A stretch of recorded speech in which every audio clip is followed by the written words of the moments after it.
Welcome back to Theresa.is.Dead. My name is Theresa and I'm very much alive. And if you're new here, welcome. I have an awful garbage mouth where I tend to use fuck as a comma. If you're not into that or weird shit in general, bitch, this is not the place for you. Feel free to exit the video here. No harm, no foul, but I'll remember our time fondly. If you want to jump straight to my overall foundation roundup or whatever the fuck this is called, I'll leave a time code down below. Feel free to jump ahead. I'm recording 2 videos on the same day, hence why I have the same look. Don't mind the eyeshadows. They are from the Juvia's Place Nomad video. And if you haven't seen that, I will link it up in the corner there. And yeah, I'm just basically just living my best life. What can I say? In any case, I'm going to share with you a small story that has happened in the past, but I know in a past video I mentioned like, hey, would you want to hear stories about this one person I used to work with? She was batshit crazy and people were like, yeah, bitch, tell me all about it. So there was this one time, and I think one of the reasons why we didn't do potlucks anymore, everyone agreed to bring something in for like, you know, it wasn't Christmas, it wasn't Hanukkah, it was just like an overall holiday themed party, right? And this is years and years ago. My one coworker, Phyllis, to bless her little fucking heart, she was gross.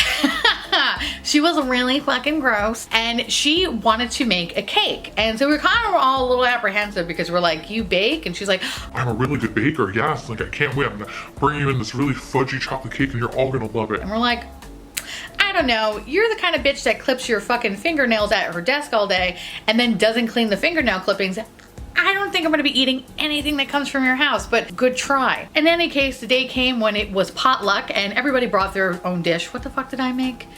I think Alex made Rice Krispie treats. You notice how I said Alex? Because I don't do shit. I think Alex made Rice Krispie treats for me. And everybody kind of just brought in some savory dishes and some sweet dishes and whatever. We're all in the conference room, you know, kind of mingling. It's like a little bit of a buffet style. We're all kind of trying to see who is going to be eating this chocolate cake because there was nobody from our group that was going to be eating it. On our floor, we shared it with a completely whole different other department. So that department noticed that we were having a party and they asked if they could be invited. And we're like, yeah, absolutely, more the merrier. So they started to come in and they don't really know us too well. They're all digging in, they're eating, and they're loving every bit of it. And then it comes to dessert time. So of course my Rice Krispie treats go really fast because Alex is really good at that. Now all that's left is a fudgy chocolate cake. Now granted, I will say that this chocolate cake looked really fucking good. For a second I was like, did you buy this shit at a bakery? Because it was like really big. Actually, the best way to describe this chocolate cake is from the fucking movie Matilda. You know, like the one kid where like the fat kid eats the chocolate cake? Like that's literally what this was. Like this chocolate cake was massive. It looked beautiful and I was like, okay, like maybe I judged you wrong, Phyllis, but I still don't want to eat it because I don't trust you. In any case, one of the guys that were from the other department grabbed a big slice of cake and he's eating and he's commenting on how great it is and he loves it. And then he starts to kind of make a face like this.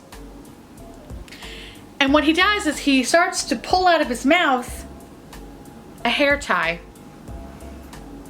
We all gasp. We're like, and he's like, right? At this point, he takes the hair tie out of his mouth. He then throws, I don't mean to laugh, but it's kind of funny.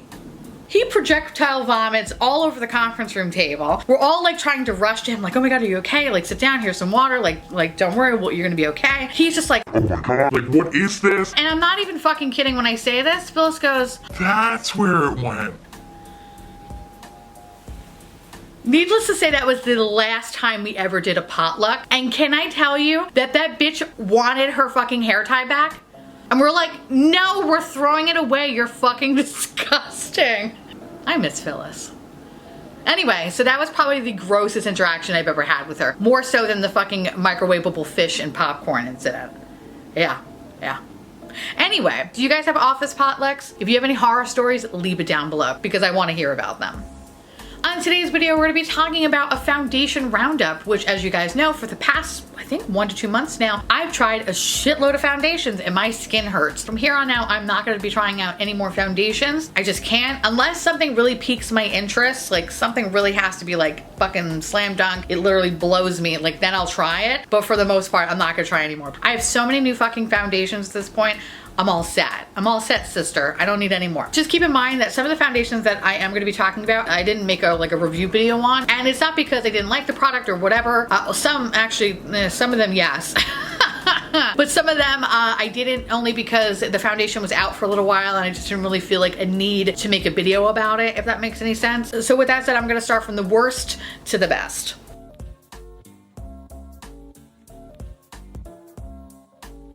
I have a review of that in like my bite-sized review video. I'll leave it up in the corner if you're interested in watching it. But basically, I hated this fucking foundation. It was awful. It turned me into a fucking stone goblin for something that is like hydrating. It was completely the opposite. It actually made my skin drier and just very, very thick and cakey and stone-like, hence stone goblin. If you want to try another Makeup Revolution foundation, I would say get the original. Don't even bother with the hydrating one. It's terrible. Mind you, it also broke me the fuck out. Really hated that foundation. I purchased this during the Sephora Rouge sale because I actually heard a lot of good things about it. However, it's terrible. First and foremost, that foundation broke me out. The foundation itself was very tricky to use. When I applied too much of it, and it's kind of similar to the Hourglass Vanish Stick, I found that when I applied too much, my face became very dry and cakey. But then throughout the course of the day, the foundation would break down and then turn spots of my face into a fucking oil slick. So half my face was dry, half my face was oily. I don't even understand how the fuck that's even possible. By the end of the day, the texture of my face felt like the Glossier Play liquid highlighter. It kind of just felt very, very sticky, and it wasn't dewy. It wasn't like a refreshed looking feeling. My face pretty much resembled a fucking piece of pepperoni pizza. It looked terrible. I will also note that there was a concealer also in the same line, and that, my friends, that could suck a dick. That had to be one of the shittiest concealers I've ever tried. It was so sticky and drying at the same time. The stickiness actually resembled a Rice Krispie treat. That's kind of like what I felt like I had underneath my eye. Just felt like a very sticky marshmallow residue, but at the same time, it was so drying that I started to, again, turn into a stone goblin right here. I think overall, though, the combination of those two products just did not work well with my skin. I tried it for 3 straight days. I had the same experience. I switched it up with primers, setting it with powder, not setting it with powder, whatever the case was. And no matter what I did, I've always felt that my cheeks were really dry, and my chin and my nose and my jaw was so goddamn oily. It was the worst. Anyway, I horribly broke out, which I still kind of have remnants of some of my breakouts from that foundation and Makeup Revolution, which are like these little side fucking pimple boils I have on my goddamn chin. Super sexy. I do not recommend that foundation, especially if you have normal to dry skin. Now, the caveat to that is that I've seen plenty of reviews from people that I know have similar skin types to me that they loved it. So again, I want to reiterate with any time, and this kind of doesn't go just for foundations, but for any review that I do, makeup is truly subjective, people. So what works for me may not work for you.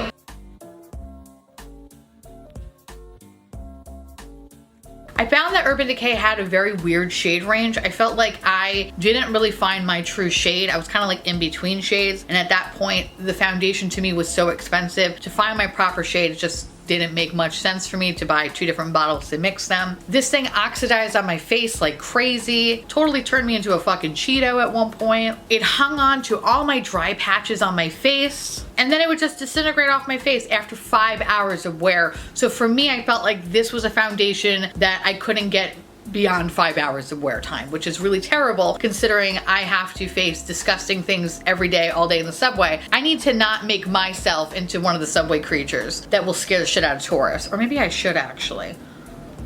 I'd probably get a seat if I did that.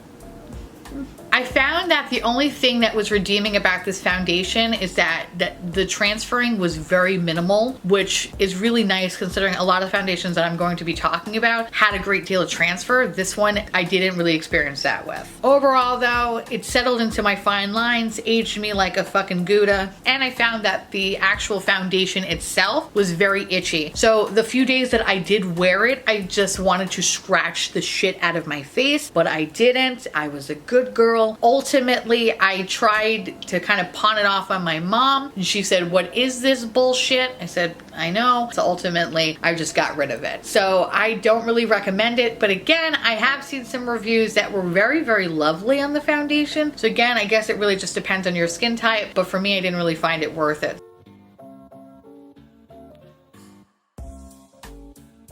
The shade range is not bad. It's not terrible. It could have been a little bit better, but it wasn't completely terrible. Honestly, I felt like I found a really good shade for my skin color, which was really nice. It did oxidize, but it didn't oxidize terribly. So my biggest complaint is that the foundation is very slippery, but it's also very skin-like. It kind of reminds me of the Arborian CC cream. I think the biggest difference between those two is that the Pat McGrath one, I felt like it was just very, very sticky and very tacky. So I needed powder to set it down. Otherwise it kind of like slip and slide all over my fucking face. And then when I did that, it just turned me into like a cakey monster. So, which kind of then defeats the whole purpose of this foundation. It's supposed to be like a skin-like finish. Instead, I just turned myself into the fucking Stay Puft Marshmallow Man. Not fun. No matter what I did with this foundation in terms of settling it down or not setting it down, it transferred a lot. And I found it really annoying because especially like if I wanted to say put eyeliner in my waterline and I happened to just kind of place my finger here to hold my face still, I would have a huge fingerprint there, even if I did powder my face. So even with powder, this foundation never just settled down. The application for me worked best with a brush, but then ultimately worked best with my fingers. I found that with the sponge, I fucking hated it. I think the sponge ingested too much product. It wasn't really coming out. The brush looked fine. However, they did leave a little bit of a brush stroke, so I felt like I had to kind of go over it with a sponge to just kind of pat out the lines. But ultimately, it really does work well with your hands. It's a very sheer coverage. I still saw all my shit underneath. It did settle into my lines, but nothing terribly like the other foundations that I will be talking about. I felt like you couldn't really build this up to a true medium coverage foundation. If anything, maybe like a light medium coverage. And I think overall for the price tag of it, I just really felt very lukewarm about the whole experience of it. For almost $70, I wanted to blow me out of the fucking water. And it didn't. And you know, whatever. I know there's some people out there that really do enjoy this foundation, and that's great. When I really think about the foundation and I compare it to say the Arborian CC cream, which I feel like actually does a much better job, and it's at least a $24 less price point, I'm gonna stick with that. So I actually wound up ultimately returning the Pat McGrath one actually very recently. As much as I tried that foundation, I still had the same experience, and I was really trying to convince myself that I really liked it because I love the packaging and I really do love the brand. I'm not gonna have something in my collection that I'm just gonna stare at. I have enough of that already. I don't need to add fucking foundation to the mix.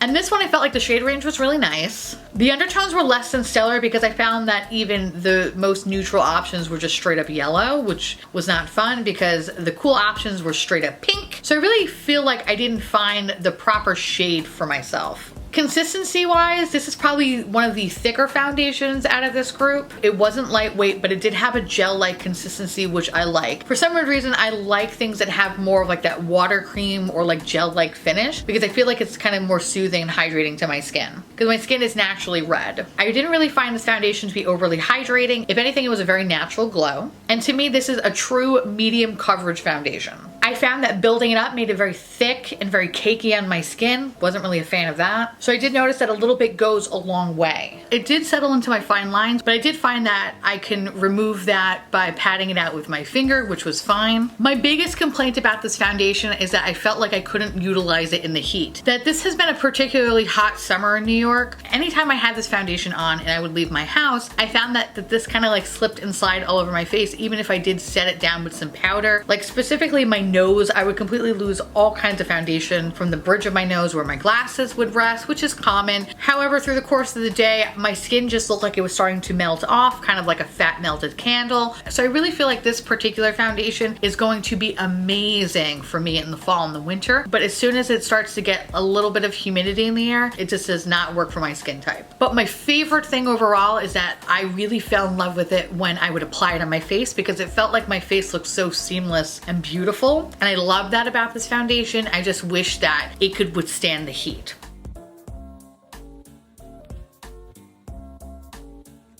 The next one I want to talk about is actually the NYX Born to Glow, which I felt was a little bit similar to the ABH foundation in a way. Especially for a drugstore option, it was $10. I never did a review on it because it has been out for a little bit, but I really did like it. I really do love the Can't Stop Won't Stop foundation, but I found that I actually like this one a little bit better than that foundation. My biggest complaint about the NYX foundation is a couple of things. One, the packaging is nice and compact. However, you can't really control how much product comes out, and I find that for this particular product, a little bit does go a long way, because if I try to build up my foundation using more product, it turns out to be like a little bit more cakier. This product, I did feel like it did settle into my fine lines. However, I could pat it out with a finger, but then they would reappear. I did ultimately find that using less product around the areas of my fine lines made this product kind of shine a little bit more, in my opinion. This is another foundation I wouldn't really call like a hydrating foundation. This was just more of like a natural glow, but in the best way possible. I also found that this actually lasts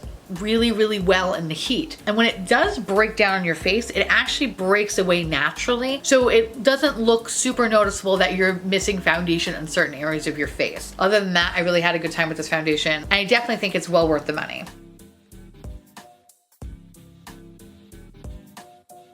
What I love about this foundation is that it applies beautifully to the skin and it doesn't crease on me. This is the only foundation in this list that did not crease on me. That's fucking impressive and amazing, and I've never come across that in my entire life. No matter how long I would wear it for, it never settled in. That's fantastic. Shade range though was not the best in my opinion. It was actually very confusing trying to figure out what your shade is, and I really didn't like how they chose certain concealers to pair with it. The foundation really didn't come off super hydrating. It's another one, like many of the ones that are on this list, that are just a beautiful natural glow. Again, this was another foundation much like the Urban Decay one, where there was a little bit of transferring, and I felt that it did dry down a lot, that you really didn't have to set it with powder. Now the thing that annoys me about this foundation is that when I got to the 7 to 8 hour mark, it would completely break away on this part of my face. And I have tried this product so many times since then, and I always experience the same result, because I really want to like this foundation more, because I definitely think the properties of it are really good, especially it doesn't settle into my fine lines. That is like a huge fucking bonus for me. But the fact that I lose coverage right here and it becomes super noticeable, it doesn't even like fade away naturally like some of the other foundations I mentioned. It literally is like redness and like my skin at its worst right here. If you guys have tried this foundation and you have any sort of like recommendations on what to do, I would love to hear them.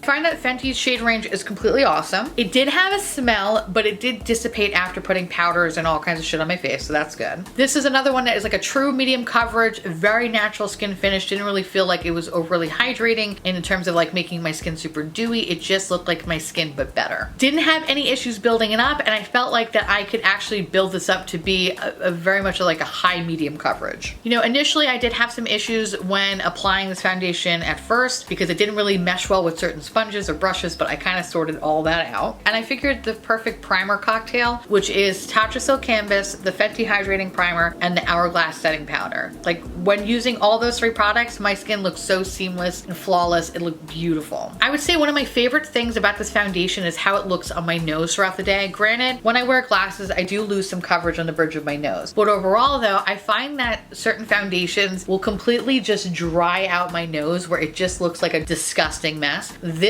was probably the only foundation, I think other than the Charlotte Tilbury one, that actually made my nose look great throughout the course of the day. I've been utilizing this foundation a lot since it's been so humid out, and this foundation sticks to my face all fucking day. On many occasions, I've actually had this foundation on for more than 16 hours, and it still looked pretty fucking fantastic at the end of the day. This is another foundation that when it does break away from your skin, it actually breaks away naturally, and it doesn't look like there are complete holes missing out of your face. In my initial review of this product, I did note that I felt like it was very dry on my forehead, kind of like over here in like my chin area. I did notice that I was over powdering those areas, so I did find that if I use a very minimal amount of powder over my fine lines, especially my student loan stress lines, and then over here by my jowls, it looked a lot better. So this is another one that in certain areas, if you do have fine lines, just don't over powder it, otherwise it's just gonna look like a mess. The two main criticisms for me is that this one does transfer a lot, and it does like kind of slip around, so you kind of have to set this foundation down, and it does settle into my fine lines rather quickly. But again, if you don't over powder it, it doesn't look like a mess, but it's again one of those that you have to kind of pat out with your finger, but they will reappear after some time. I really love that I was able to utilize this throughout the summer, and on really hot days, especially in the bowels of hell that is the fucking subway, this did not make me look like a fucking mess. Bitch did her job.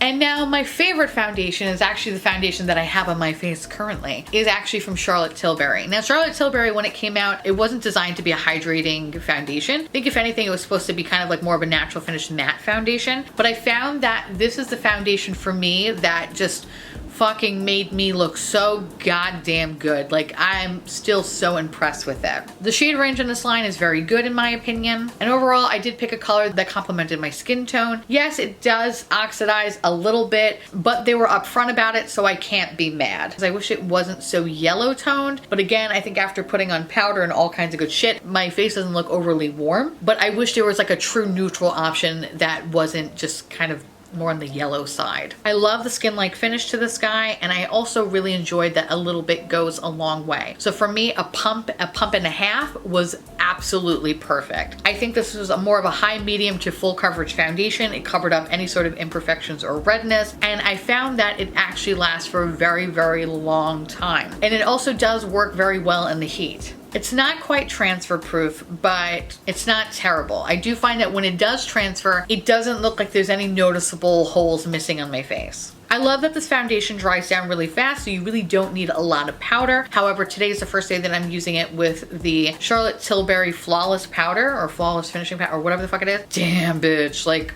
fuck. My skin looks so good. Okay, sorry for the lighting, it's a little wonky in here.